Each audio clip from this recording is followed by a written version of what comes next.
Okey, Assalamualaikum warahmatullahi wabarakatuh. Waalaikumsalam. Okey, Waalaikumsalam saya. bab fizik kuantum ni adalah bab yang betul-betul baru. Jadi ini adalah pertama kali saya ajar. Dan saya pun belum dapat lagi nota-nota ringkas daripada buku yang lain dan tiada di pasaran. Okey, jadi kita terpaksalah guna buku teks. Biasalah korang menjadi first batch ni. Saya faham sangat. Sebab dulu pun saya duduk kat MRSM pun saya jadi orang first batch kat MRSM saya dulu. Jadi banyak benda yang tak dapat dibuat. Okey. Jadi kita cuba buat sebaik yang mungkin lah. Sebab kalau korang tanya soalan SPM ni macam mana? Saya pun tak dapat bayangkan. Okey. Tapi saya dah dapat contoh soalan akhir tahun Form 4, matematik terutamanya. Matematik dengan matematik tambahan. So mungkin mulai minggu depan saya akan buat soalan Form 4 dulu. Contoh soalan SPM tapi untuk Form 4 sahaja.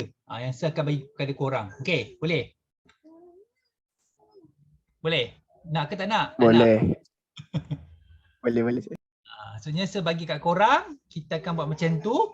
Okey, kalau okey, mungkin mungkin senang sikitlah untuk saya memulakan proses kat tempat tuition tu nanti. Kat tempat tuition saya sebab kita dengan korang tinggal admit je lah yang sebelum habis saja. Yang akan habis saja, yang lain mungkin kemungkinan besar akan habis sajalah. Okey. Bab fizik kuantum ni saya sendiri pun akan belajar. Korang pun belajar, saya pun akan belajar sebab ni betul-betul baru, saya dah baca dah. Betul-betul baru. Okey, banyak maklumat yang saya kena kaji lagi. Okey. Jom kita tengok sama-sama. Okey, so fizik kuantum ni dia akan menimbulkan beberapa persoalan kat sini. Iaitu bagaimanakah idea teori kuantum tercetus? Apakah maksud kuantum tenaga dan foton? Apakah sifat kedualan gelombang zarah? Dan apakah ciri-ciri kesan fotoelektrik? So, kita akan belajar 3 bahagian. Itu teori kuantum cahaya, kesan fotoelektrik dan teori fotoelektrik Einstein. Bunyi dia menakutkan. Okey. So, dalam portal informasi ni kita akan tahu ilmu pengetahuan tentang sifat dan tingkah laku jirim mengenai atom dan subatom membolehkan komputer kuantum dicipta. Komputer kuantum merupakan superkomputer yang mampu melakukan pemprosesan maklumat yang banyak dalam masa yang amat singkat.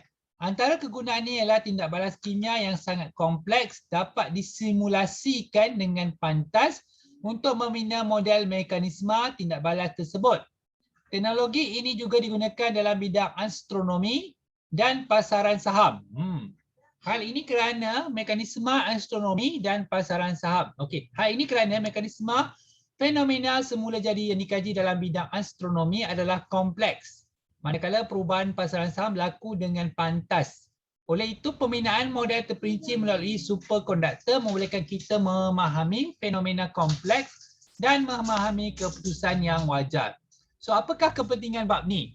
Kefahaman fizik kuantum membantu para penyelidik mencipta sistem komputer yang canggih dengan memori yang besar dan kelajuan pemprosesan yang amat pantas.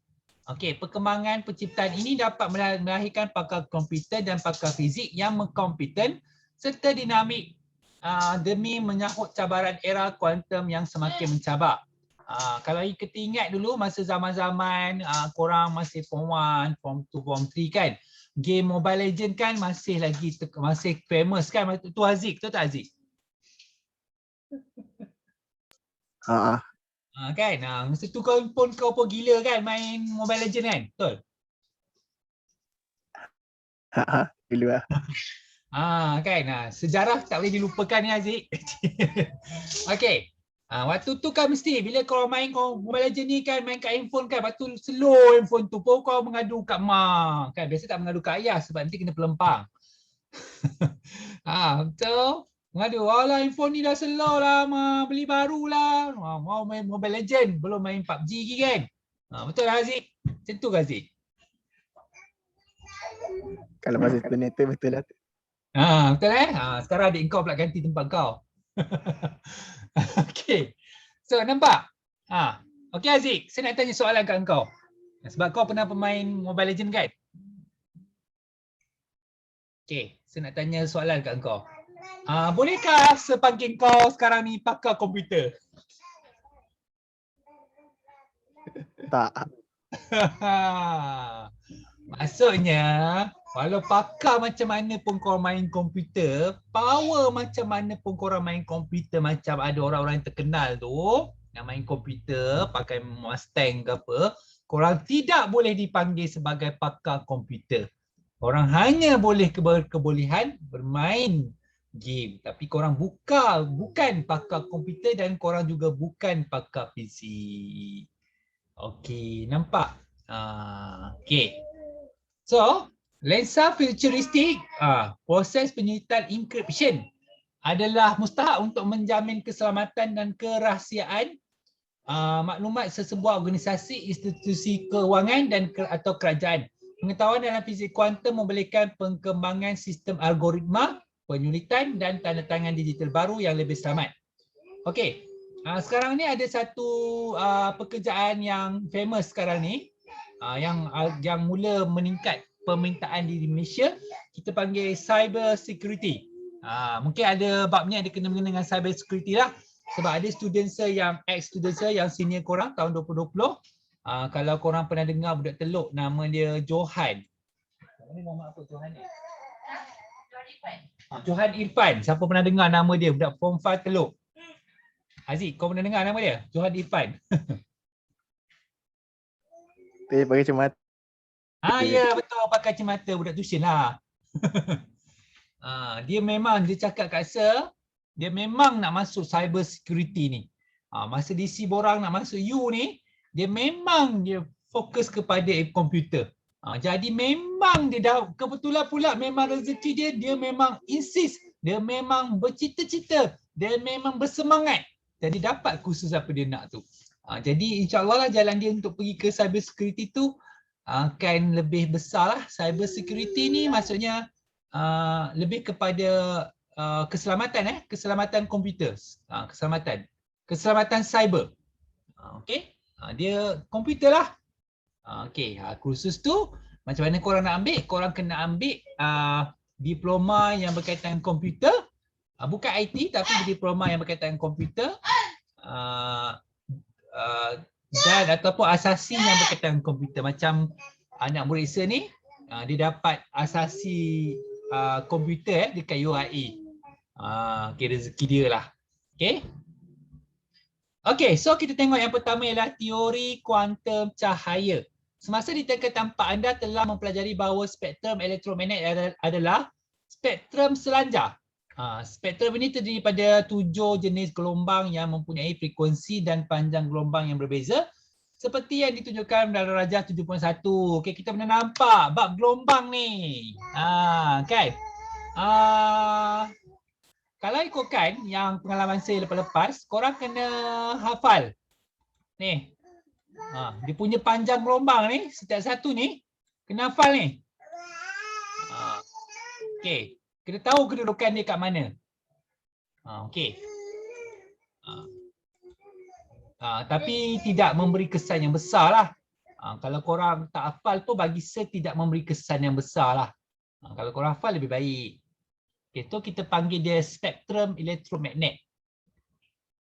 Okay, semua objek dapat memancarkan sinaran elektromagnet. Frekuensi sinaran elektromagnet yang terpancar bergantung kepada suhu objek itu. Objek yang sejuk memancarkan gelombang dengan frekuensi yang rendah, contohnya gelombang radio atau gelombang mikro. Manakala objek yang panas memancarkan gelombang dengan frekuensi yang lebih tinggi. Contohnya cahaya tampak. Cahaya tampak ni cahaya yang biasa Cahaya sekarang ni lah yang korang melihat ni. Sinaran ultra ungu. Adakah manusia juga memancarkan sinaran elektromagnet? Persoalan tu. Okey. So jasad hitam merupakan suatu jasad unggul yang berupaya menyerap semua sinaran elektromagnet yang jatuh padanya. Jasad hitam yang dapat memancarkan sinaran thermal bergantung kepada suhunya. Sinaran yang dipancar berbentuk spektrum selanjar dan tidak dipengaruhi oleh sifat permukaan jasad hitam. Oleh itu, sebarang objek yang memancarkan sinaran elektromagnet mempunyai suhunya yang dikenali sebagai pemancar jasad hitam ataupun black body radiator. So dalam galeri maklumat kita tengok sinaran thermal merupakan sinaran elektromagnet yang merangkumi sinaran boleh tampak dan sinaran yang tidak boleh dilihat oleh mata manusia seperti sinaran inframerah. Dalam galeri maklumat juga menyatakan sinaran cahaya yang memasuki rongga telinga akan mengalami proses pantulan berulang-ulang pada dinding rongga telinga. Kenapa dia mengalami pantulan yang berulang-ulang pada dinding rongga telinga? Kenapa agak-agaknya? Siapa boleh bagi tahu jawapan Kak Sir?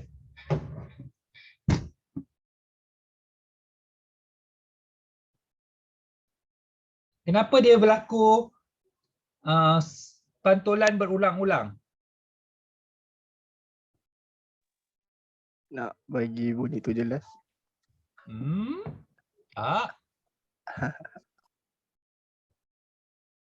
Sebab permukaan dalam telinga tu tak rata. Permukaan dalam telinga tu tak rata, sebab itulah pantulan dia berulang-ulang. Sebab dia tak rata. Dia tidak macam sekata dia punya pantulan tu. Jadi dia macam sebab itulah kita nampak dia seolah-olah berulang-ulang.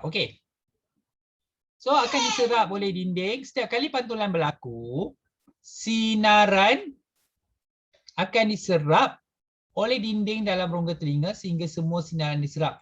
Oleh itu rongga telinga seolah-olah bertindak sebagai jasad hitam. Maksudnya jasad hitam ni adalah jasad yang menyerap sinaran cahaya.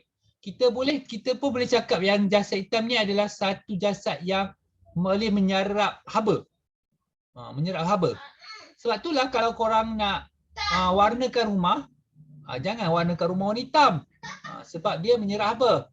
Jadi korang kena warnakan rumah yang warna yang terang supaya dia memantulkan haba. Boleh faham tak? Tu jasad hitam. So kita dah nampak apa guna jasad hitam tadi.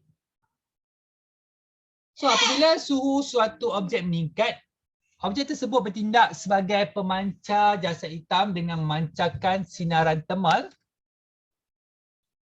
Sinaran thermal pada semua panjang gelombang. Raja 7.2 di bawah tu merupakan graf keamatan sinaran melawan panjang gelombang bagi 3 jenis jasad hitam mengikut suhu yang berbeza. Lazimnya setiap lengkungan graf untuk spektrum jasad hitam adalah lebih sempit pada bahagian sebelah kiri, iaitu kawasan yang mempunyai panjang gelombang yang pendek dan frekuensi yang tinggi. Pada suhu yang semakin meningkat, panjang gelombang yang mencapai keamatan sinar maksimum juga semakin pendek. So tengok keamatan sinaran tu semakin tinggi. Bila panjang gelombang bertambah, keamatan sinar cahaya itu akan meningkat semakin tinggi dan akan semakin berkurang apabila panjang gelombang tu bertambah. Ni kita tengok dia punya graf tu lah berdasarkan graf. Kalau graf tampak tu, dia masa dekat bahagian tampak ni dia punya tu tinggi. So semakin tinggi keamatan cahaya suatu jasad hitam, semakin banyak tenaga cahaya terpancar daripadanya. Nampak? Image termografik sebuah kereta. Ni kan juga image termografik ni juga yang kita guna masa kes COVID, masa tengah memuncak kes COVID dulu. Maksudnya orang, sebab kita tak boleh nak tembak pakai suhu tu kan seorang-seorang kan. Jadi dia akan buat pengesan dekat KLIA itu, tapi dia buat pun ada juga yang terlepas. Kalau dekat sekolah korang, korang pakai yang suhu yang scan kat dahi tu kan, betul? Betul tak? Betul. Betul Yang ada kaki dua tu kan? Okey. Lepas tu kita ada elemen pemanas ketuhar. Ni masa apa mak ada oven. Okey, lepas tu sinaran terma dan mentol lampu pada suhu yang berbeza. Okey, ni lampu jamban kita panggil. Okey. So, macam mana tercetusnya idea teori fizik kuantum? Sejarah Okey. Nanti kalau ada nota yang ringkasan, kalau ni saya akan bagi pada korang lah sebab saya tengok pun macam tak lengkap kat buku teks korang ni. So kita belajar je dulu So cahaya merupakan gelombang elektromagnet yang terhasil daripada getaran cas elektrik. Dalam suatu objek yang panas, elektron bergetar pantas pada sebarang arah secara rawak dan menghasilkan cahaya. Kalau korang ingat, ingat tak osiloskop sinar katod? Ingat tak osiloskop sinar katod? Ingat. Yang macam ni tu. Lepas tu dipanaskan filamen kat ujung ni. Lepas tu dibebaskan elektron. Nanti akan bentuk macam salib kan kat depan ni kan. Okay. Elektron ni sebab dia boleh menumpu sebab dia ada anod kat depan ni. Anod menumpu kita panggil. Okay. Dalam kes ni, elektron bergetar pantas pada sebarang arah secara rawak. Sebab dia tak ada anod penumpu kat situ. Itu kes dekat osiloskop tu dia ada anod penumpu. Nama dia kat sini anod penumpu. Okay, maksudnya dia ada anod penumpu ni kalau tak salah ada VLT, volta lampau tinggi yang menyebabkan elektron tu akan bergerak dengan kelajuan yang tinggi. Okay, laju yang tinggi. Okay.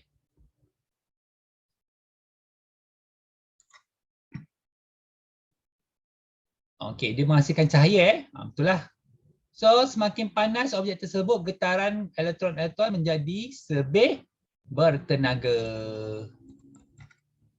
Okey, dan lebih banyak cahaya yang akan terpancar. Elektron-elektron dalam objek panas akan bergetar dengan suatu julat frekuensi yang selanjar. Menurut teori klasik, elektron yang bergetar pada frekuensi yang sama harus mempunyai kandungan tenaga yang sama. Frekuensi getaran elektron juga tidak mempunyai had. Oleh itu, tenaga cahaya yang terhasil daripada getaran elektron boleh mencapai nilai tinggi yang tidak terbatas. Tidak terkawal lah. Kita tak boleh bandingkan dengan osiloskop tu. Sebab osiloskop tu kita boleh kawal. Okey, walau bagaimanapun, keputusan eksperimen yang melibatkan sinaran jasad hitam telah menunjukkan percanggahan dengan teori fizik klasik. Berdasarkan graf keamatan sinaran melawan panjang gelombang bagi sinaran jasad hitam, keamatan cahaya adalah tidak selanjar dengan pertambahan frekuensi gelombang seperti yang diramalkan oleh teori klasik. Percanggahan konsep tenaga cahaya ini telah mencetuskan teori fizik kuantum. Okey.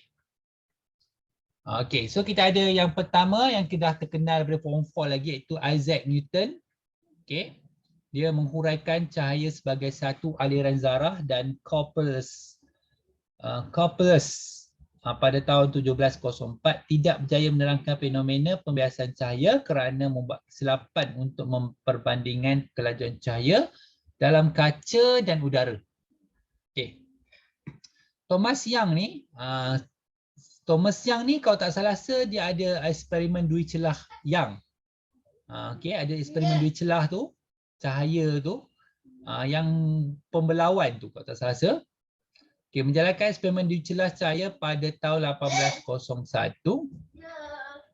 Okey, dan menunjukkan bahawa cahaya bersifat gelombang.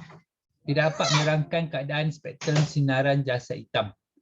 Lepas tu kita ada John Dalton, model atom Dalton. Jadi terdiri daripada zarah asas yang tidak boleh dibahagi lagi yang dipanggil atom.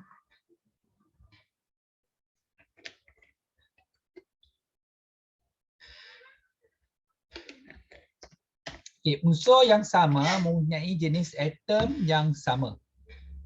Ini dalam fizik apa ada, dalam kimia apa ada. Tidak dapat menerangkan penghasilan spektrum cahaya oleh atom dan bahan. Atom bahan. Okey, seterusnya kita tengok penemuan elektron. Okey, J.J. Thomson menemui zarah seatom bercas negatif yang dipanggil elektron pada tahun 1897. Mereka bentuk eksperimen untuk mengkaji kelakuan elektron. Tidak dapat menerangkan penghasilan spektrum garis cahaya oleh atom bahan. Okey, semua masih tidak dapat. Jasad hitam tu So korang boleh imbas lah untuk tengok cerita pasal tu Okey, seterusnya Max Planck. Saya pun tak tahulah kalau tanya pasal sejarah ni kat korang. Okey, membekalkan idea kuantum tenaga yang diskrit pada tahun 1900, gelombang elektromagnet yang dipancarkan oleh jasad hitam adalah dalam bentuk yang diskrit yang dikenali sebagai kuantum tenaga. Tenaga dalam setiap kuantum adalah berkadar terus dengan frekuensi gelombang. Keamatan kesinaran adalah rendah bagi gelombang frekuensi tinggi. Albert Einstein memperkenalkan konsep foton pada tahun 1905. Tenaga foton adalah berkadar terus dengan frekuensi gelombang cahaya. Teori foton Einstein berjaya menjelaskan ciri-ciri kesan fotoelektrik yang tidak dapat diterangkan dengan teori klasik. Lepas tu kita ada Niels Bohr. Menerangkan penghasilan spektrum garis oleh atom hidrogen. Elektron dalam atom bergerak mengelilingi nukleus atom pada petala yang tertentu saja. Pemindahan elektron daripada petala paras tenaga tinggi ke petala paras tenaga rendah memancarkan foton. Ini kan yang korang belajar yang kestabilan oktet tu. Okey, Louis de Broglie memperkenalkan prediksi bahawa zarah bersifat gelombang. Okey, pada tahun 1924. Idea Einstein dan de Broglie membawa kepada idea sifat kedualan gelombang zarah bagi cahaya dan semua zarah subatom. Okey. So, kita tengok kuantum tenaga. Okay, spektrum elektromagnet boleh terdiri daripada spektrum selanjar dengan spektrum garis. Okey. Pelajaran 74 dan 75 masing-masing menunjukkan contoh spektrum selanjar dengan spektrum garis. Okey, kita tengok gambar rajah spektrum, contoh spektrum selanjar dengan spektrum garis. Okey, selanjar ni lebih kepada cahaya, garis. Okey, garis dia ada warna-warna yang berbeza kalau korang tengok kat situ. Okey. So, seterusnya spektrum selanjar boleh dihasilkan melalui penyerakan cahaya putih oleh prisma kepada spektrum yang terdiri daripada 7 warna cahaya tampak. Spektrum tersebut mempunyai julat panjang gelombang 400 nanometer hingga 750 nanometer. Spektrum cahaya tampak dikatakan bersifat selanjar kerana tiada jurang pemisahan di antara setiap jenis warna cahaya di spektrum tersebut. Spektrum garis yang terhasil oleh suatu atom yang teruja merupakan koleksi garis-garis berwarna dengan panjang gelombang dan frekuensi yang unik. Setiap unsur menghasilkan siri spektrum garis yang tersendiri. Okey, oleh itu spektrum garis boleh digunakan sebagai petunjuk bagi mengenal pasti kewujudan sesuatu unsur. Jadual 7.1 menunjukkan nilai frekuensi dan kuantum tenaga bagi spektrum garis yang dihasilkan oleh lampu gas mercury. Okey, so kita ada warna ungu. Tengok dia punya frekuensi tu berapa, kuantum tenaga dia berapa. Biru, frekuensi dia 6.88, kuantum tenaga 4.56. Hijau, frekuensi 5.49, lepas tu kuantum tenaga dia 3.65. Kuning jingga 5.19 dan kuantum tenaga dia 3.44. Okey, dia ada eksperimen juga. So, kuantum tenaga ialah paket tenaga yang diskrit dan bukan tenaga selanjar. Paket-paket tenaga diskrit bergantung kepada frekuensi gelombang. Menurut teori kuantum Max Planck dan Albert Einstein, tenaga wujud dalam bentuk paket tenaga yang dikenali sebagai foton. Okey, apa itu foton? Foton adalah kuantum tenaga cahaya yang boleh dipindahkan. Tenaga foton adalah berkadar terus dengan frekuensi gelombang cahaya. Semakin tinggi frekuensi gelombang cahaya, semakin tinggi kuantum cahaya. Okay, so kita ada formula kat bawah tu. E ialah tenaga foton, H ialah pemala Planck, F ialah frekuensi gelombang cahaya. Okey, kita tengok gali maklumat tu. Cahaya ialah jenis gelombang elektromagnet yang juga memiliki sifat zarah. Jenis gelombang yang lain dalam spektrum elektromagnet juga memiliki sifat zarah. Okey. So dia akan guna formula yang atas tu. Okey, dia bagi tenaga foton cahaya E. Lepas tu dia bagi tenaga foton cahaya dan dia ada dua 400 dengan 750. Okey, ada dua. Pemala Planck ni tetap Okey. So laju cahaya dalam vacuum, panjang gelombang tadi dah berbeza tadi. Okey, korang kena buang nanometer sebab nak pakai unit meter. Nano ialah 10 kuasa negatif 9. Okey, kita guna E sama dengan HF.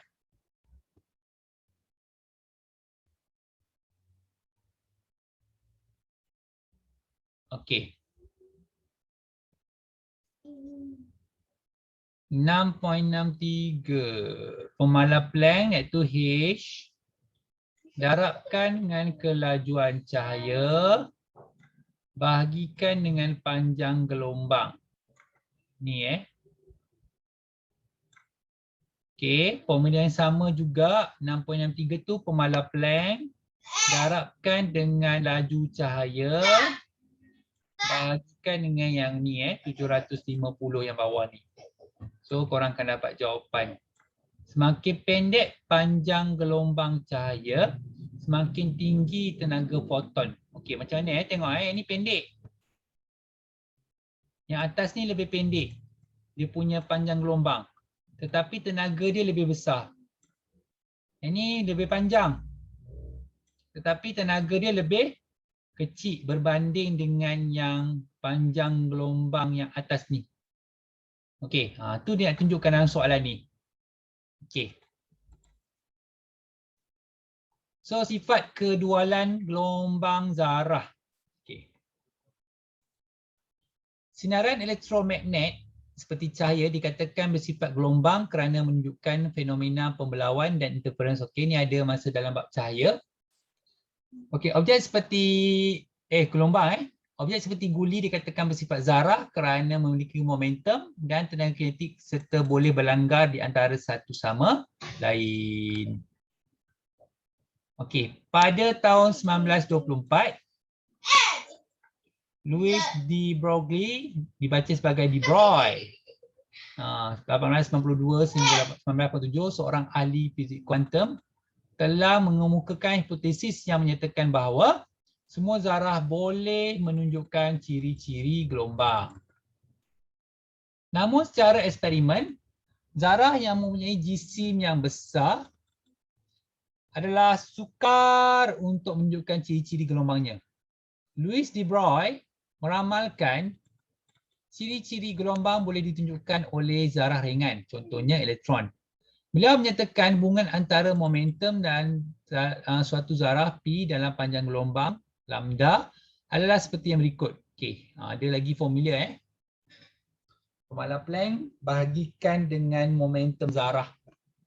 Okey, untuk cari panjang gelombang. Dulu kita nak cari, kita pakai ni V sama dengan F lambda. Dalam bab gelombang ini kita belajar lambda juga, tapi dia pakai pemala Planck dengan momentum zarah.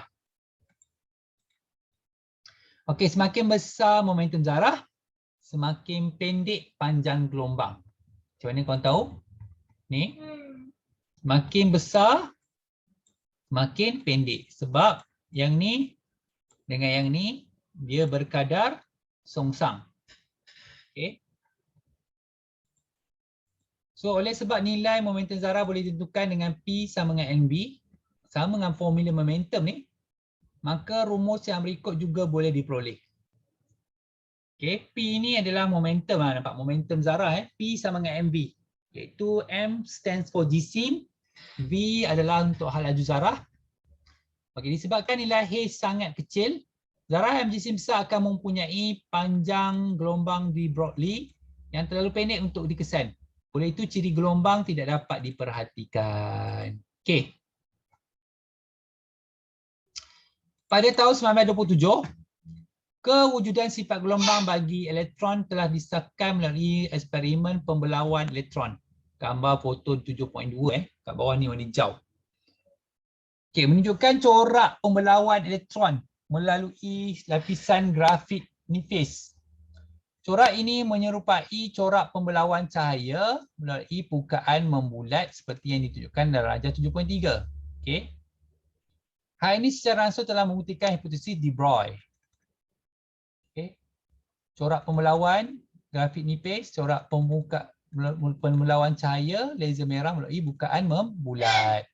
Okay, kita ajar pembelauan dalam gelombang itu.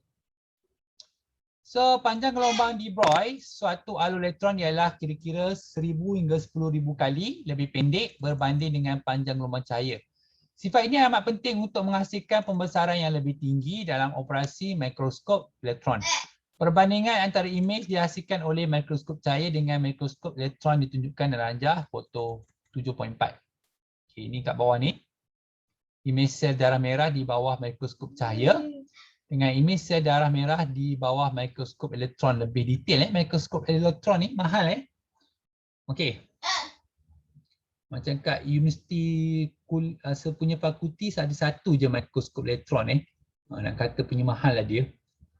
Okey, perbandingan antara imej yang dihasilkan oleh mikroskop cahaya dengan mikroskop elektron.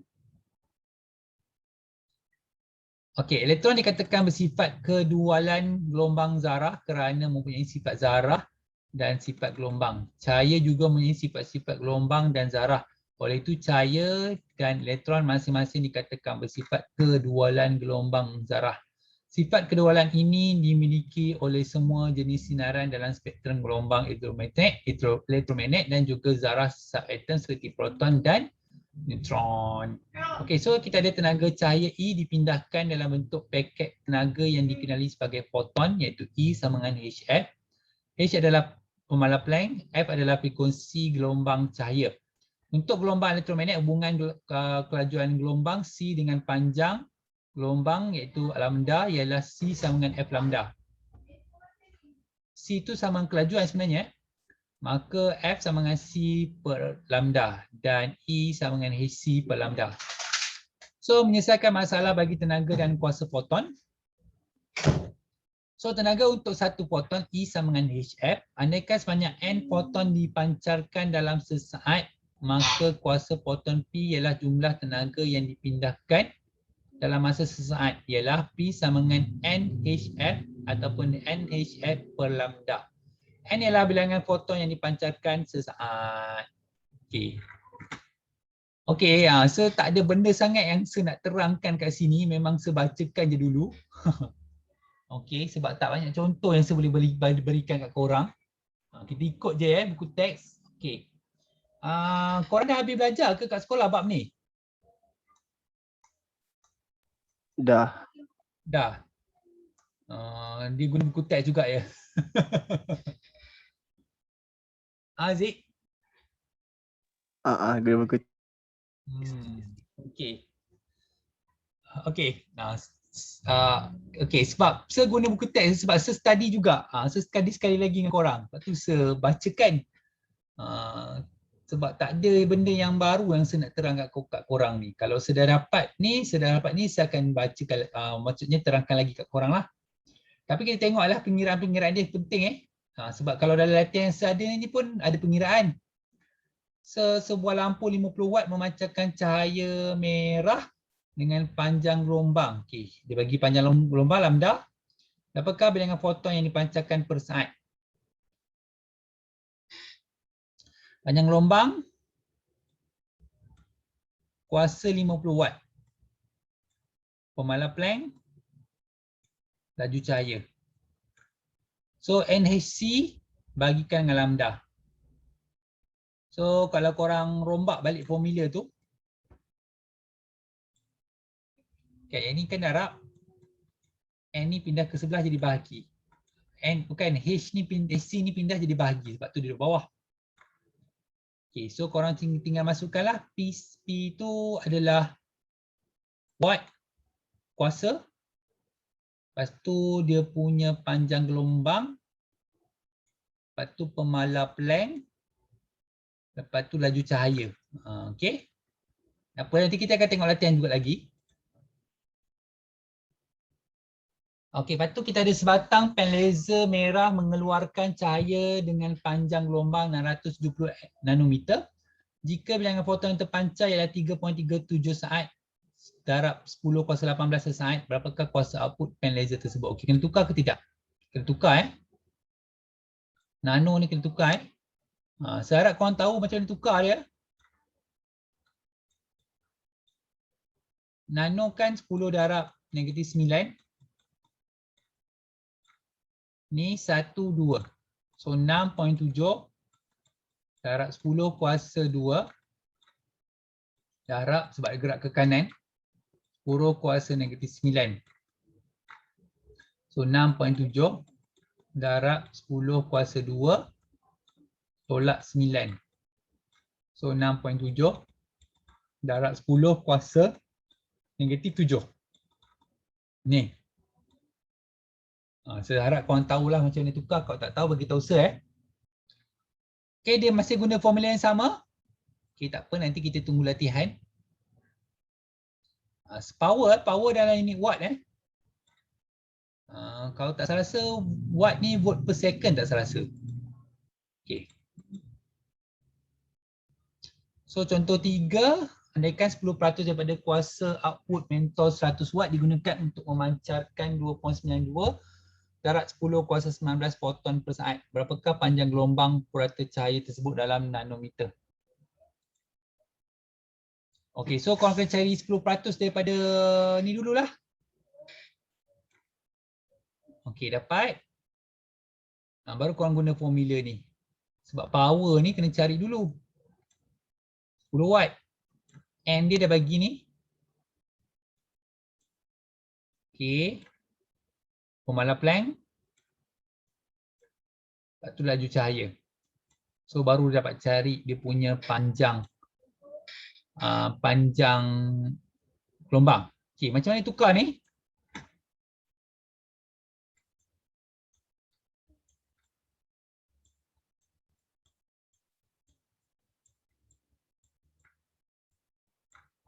Okey, korang nak buang titik perpuluhan ni. So titik perpuluhan baru letak kat sini.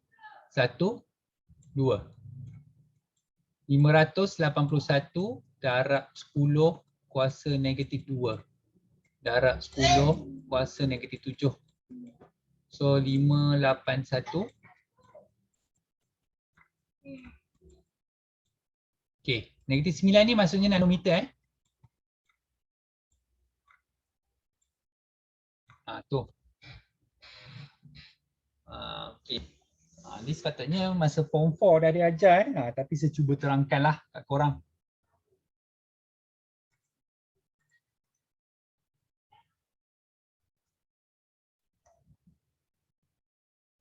Sekejap saya tengok lagi panjang lagi ke bab ni.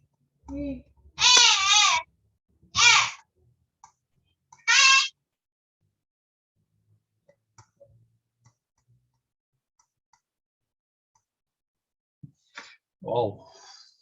Banyak pengiraan rupanya. Okey, saya cuba habiskan praktis formatis tu dulu.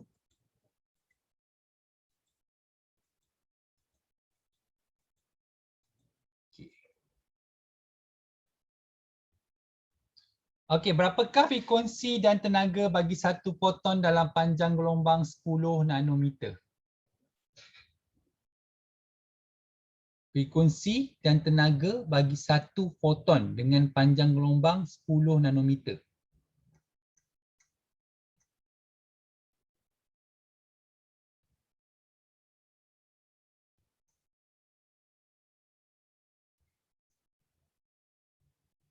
Jadi dia ada bagi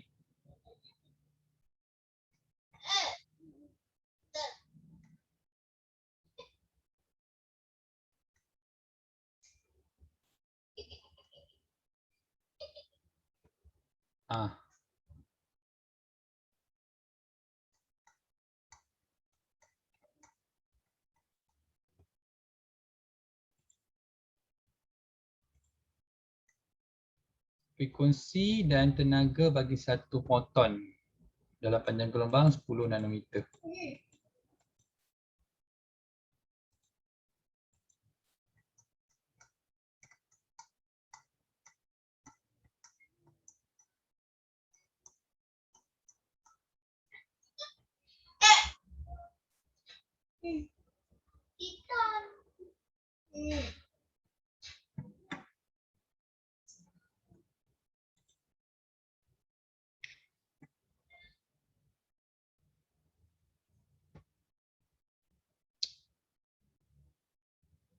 Okey, C sama dengan F lambda, frekuensi C tu kita akan pakai laju cahaya iaitu 3.00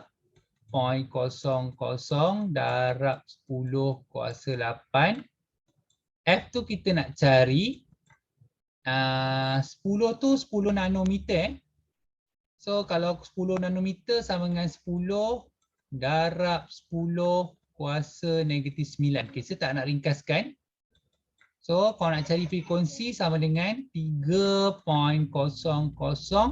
darab 10 kuasa 8 bahagikan dengan 10 darab 10 kuasa negatif 9. Okey, cuba kira dapat berapa frekuensi?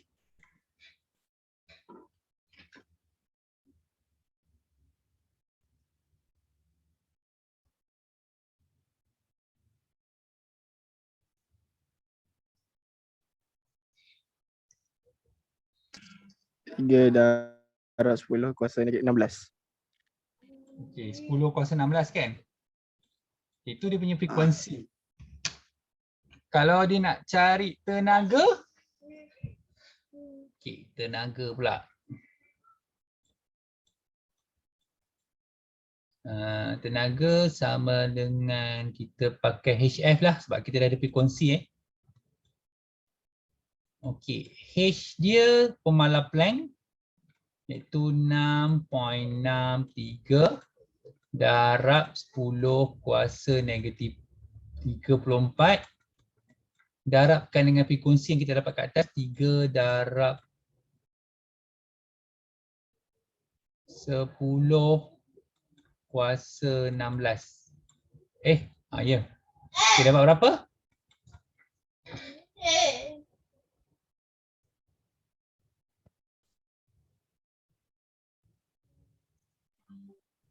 Satu poin 989 darab 10 kuasa negatif 17.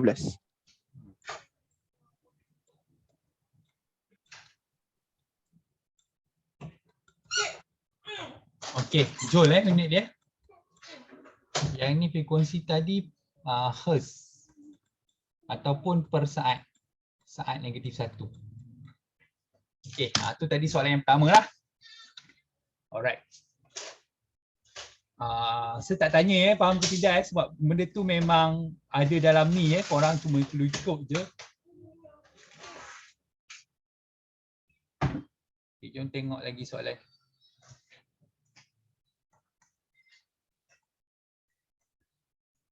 Berapakah bilangan foton yang dipancarkan sesaat oleh lampu cahaya hijau yang berkuasa 50 watt? Okey, berapakah bilangan foton? Okey, so kita nak pakai formula ni lah ni.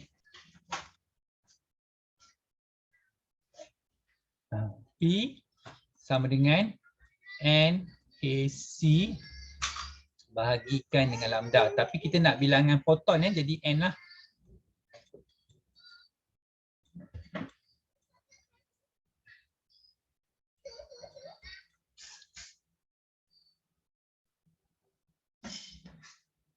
Okey, pemalar Planck.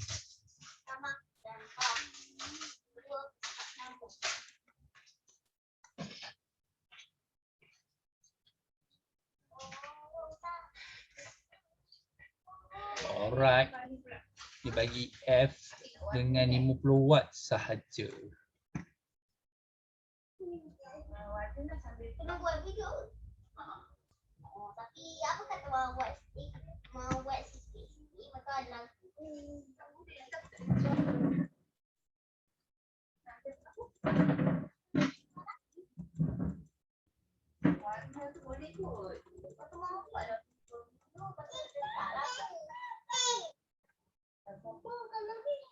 Okey, kita kena cari dia punya lambda dahulu.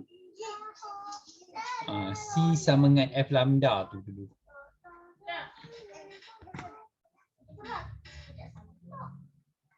Okey, C sama dengan F lambda. Okey, C tu adalah gelombang panjang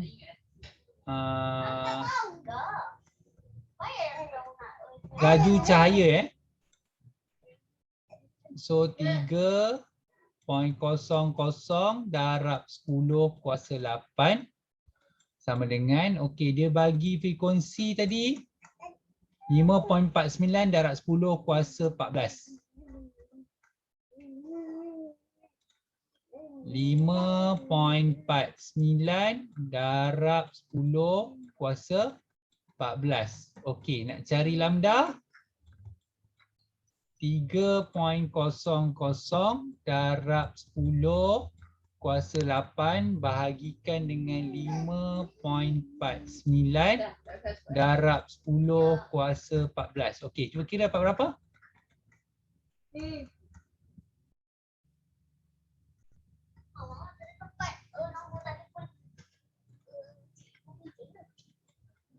-5.6 darab 10 kuasa -7.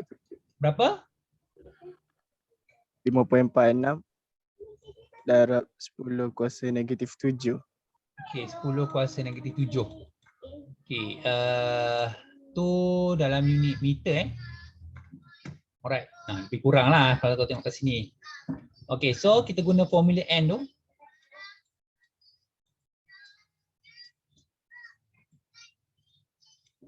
Okey, P tadi dibagi 50 watt, so 50. Lambda tu adalah 5.46 darab 10 kuasa -7 meter. H tu adalah pemalar Planck iaitu 6.63 darab 10 kuasa -34. Lepas tu C tu adalah cahaya laju cahaya. Okey, cuba kira dapat berapa?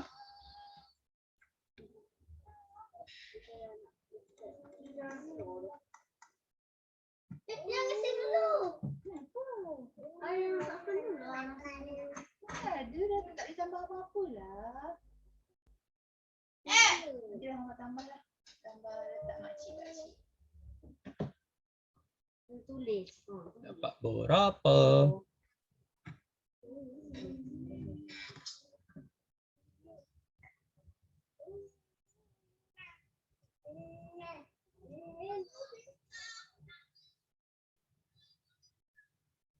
Yang nampak besar. Tapi yang nampak kecil. 1.37 darab 10 kuasa 20.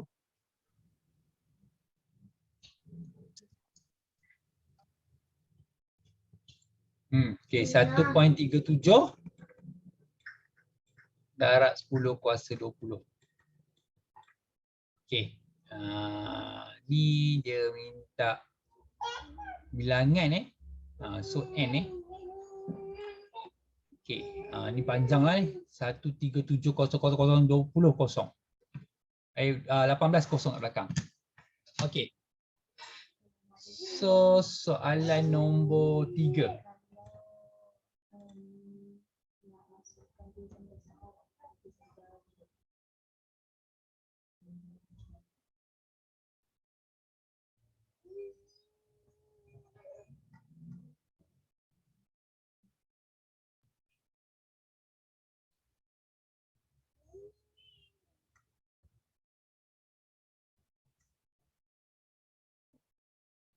Panjang gelombang.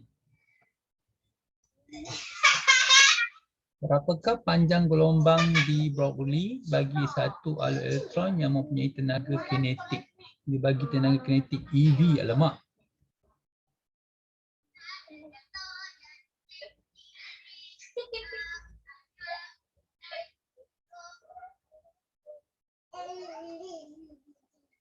E tu stands for apa Jadi unit dia lah. Alamak. Saya tertinggal ke atas. E sama dengan HF. Ya. Tak tu sebab dia bagi unit. E tu sebab unit tu memang EV ke? Macam kinetic EV.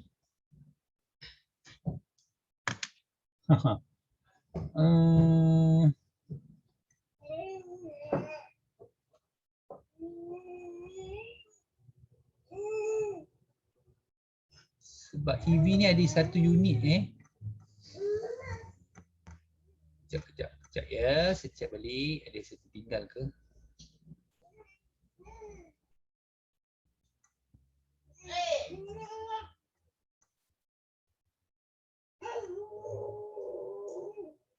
E sama dengan HF, tenaga foton.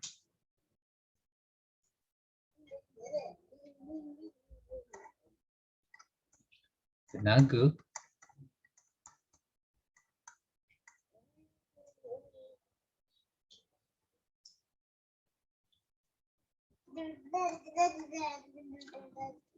okey. Dia bagi satu EV sama dengan 160 darab 10 kuasa negatif 19 Joule. Jadi kalau kau nak cari 50 EV, maksudnya 50 darabkan dengan 1.60 darab 10 kuasa negatif 19. Okey, tolong kira dapat berapa?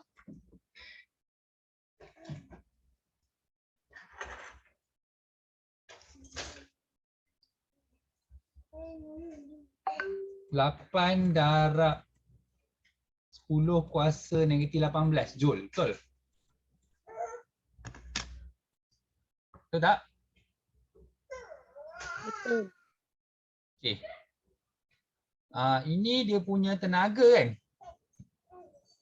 Okey, tenaga. Okey, lepas tu dia bagi jisim.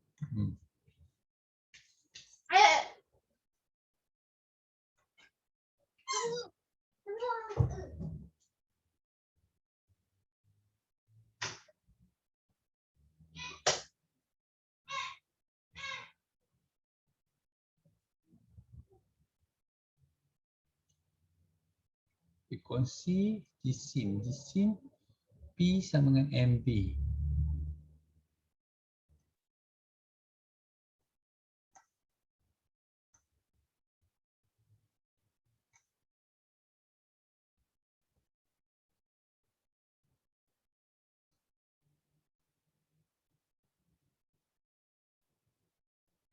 E sama dengan HF.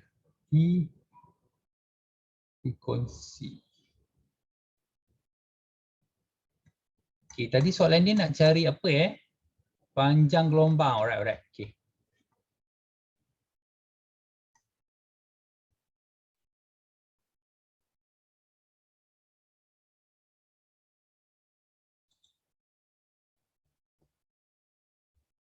Okey, E sama dengan HF. So sekarang ni saya nak cari F. So E dia 8 darab 10 kuasa negatif 18. H tu adalah pemalar Planck Pemalar Planck tadi 6.63 darab 10 kuasa negatif 34. Okey, nak cari F frekuensi. So F sama dengan 8 darab 10 kuasa negatif 18 bahagikan dengan 6.63 darab 10 kuasa negatif 34. Okey, kira dapat berapa?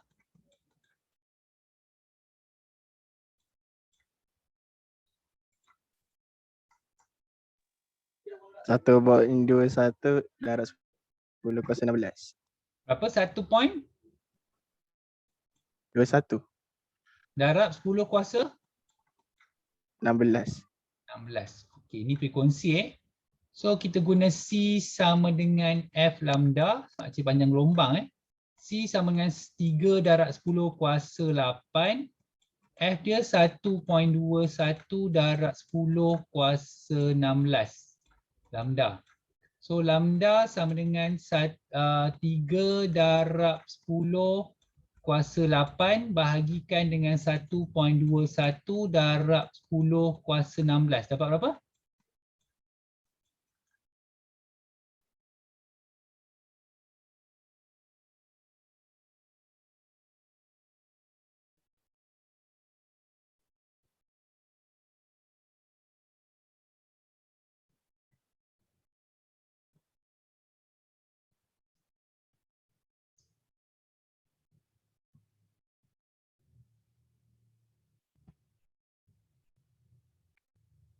Dua 2.48 darab 10 kuasa negatif 8. 2.48 darab 10 kuasa negatif 8 meter. Okey, fenomena ni tadi ada kat atas, aku lupa tadi. Ada tadi kita baca tadi. Kalau tak salah rasa dia memantulkan, tak salah rasa sifat dia. Fenomena. Okey. Satu fenomena yang menunjukkan sifat gelombang bagi elektron. Okey.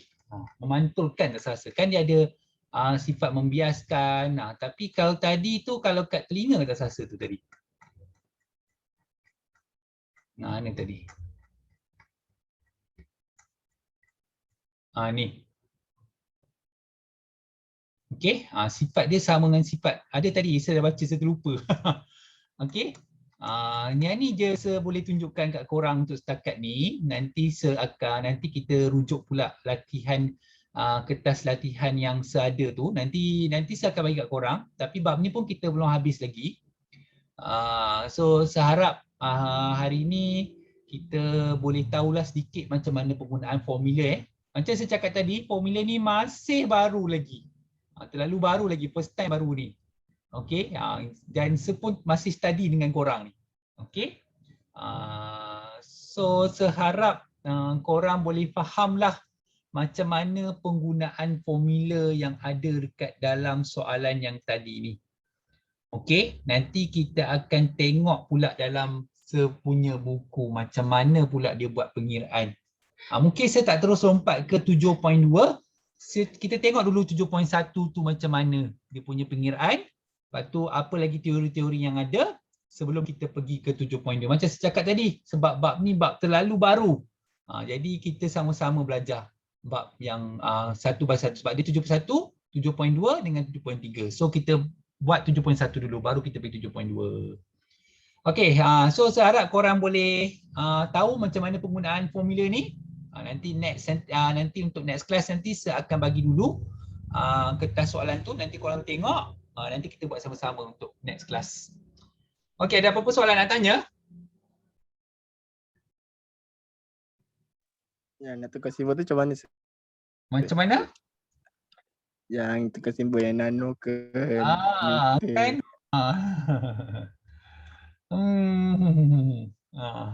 Okey. Contoh yang ni kan. Okey, kalau korang nak tengok ni, maksudnya confirm soalan tu akan ada tukar-tukar unit ni. Okey, first, kalau korang tengok banyak dia pakai dalam nanometer.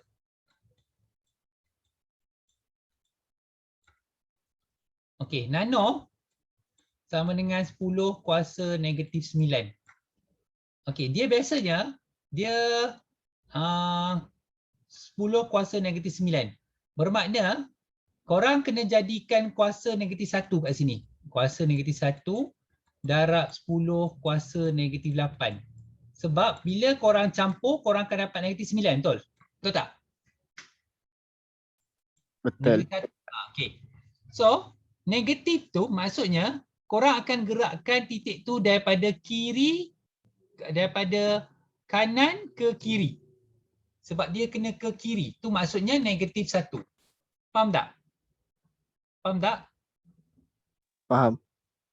Okey, bermakna kalau dalam kes ni, kalau gerakkan ni titik yang asal. Kita nak gerakkan titik daripada tempat baharu ke tempat lama. Bermakna kalau tempat baharu, dia berada di sinilah. Sebab kalau gerak sekali, dia berada di sini. Jadi dia akan jadi 24.8 darab 10 kuasa negatif 9. Okey, 10 kuasa negatif 9 ni dia jadi nano.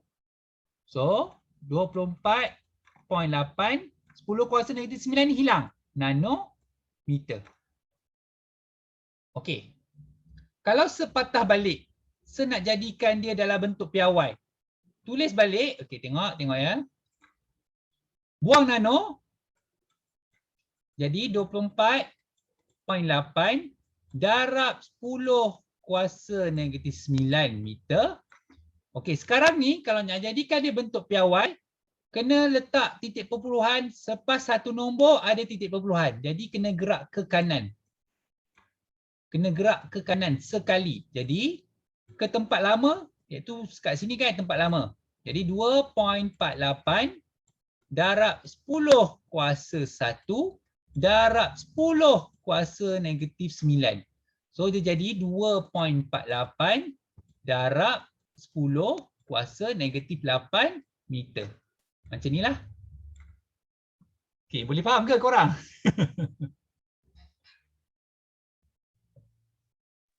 Sikit-sikit lah. Yang lain? Ada masalah ke pertukaran unit? Husna, Dini, Ilham? Boleh faham sikit. Husna, Ilham. Okay, nampak gayanya dalam bab ni banyak ya kena tukar unit ni. Tak apa, saya akan guide korang nanti. Korang jangan risaulah. Tapi korang untuk hari ni korang boleh faham, bukan boleh tahu tak cara guna formula-formula ni. Okey, sekarang ni korang jangan risau. C ni korang tak perlu hafal. H ni pemalas Planck tak perlu hafal. Dia memang bagi. Tapi korang kena tahu macam mana guna dia. Okey, boleh? Boleh, Boleh? Sir. Okey, tapi jangan risau, tak apa. Dan lepas tu saya kata tadi, kita akan tengok soalan dalam buku Sir dulu. Sebab Sir nak juga fokus yang pertukaran nanometer ni. Sebab Sir nak tahu juga, ada tak soalan yang tiba-tiba ada pikometer ke? Kan? Tiba-tiba ada mikrometer ke? Nanti kita tengok dalam soalan tu. Nanti Sir bagi awal-awal lah kat korang. Nanti korang tengok, kita fokus pada 7.1 dulu. Nanti baru kita tengok 7.2. Okey, itu tugas Sir lah untuk fahamkan korang macam nak tukar unit tu. Sebelum kita lebih pergi ke soalan percubaan SPM lah. Alright? Okey, ada soalan lagi tak?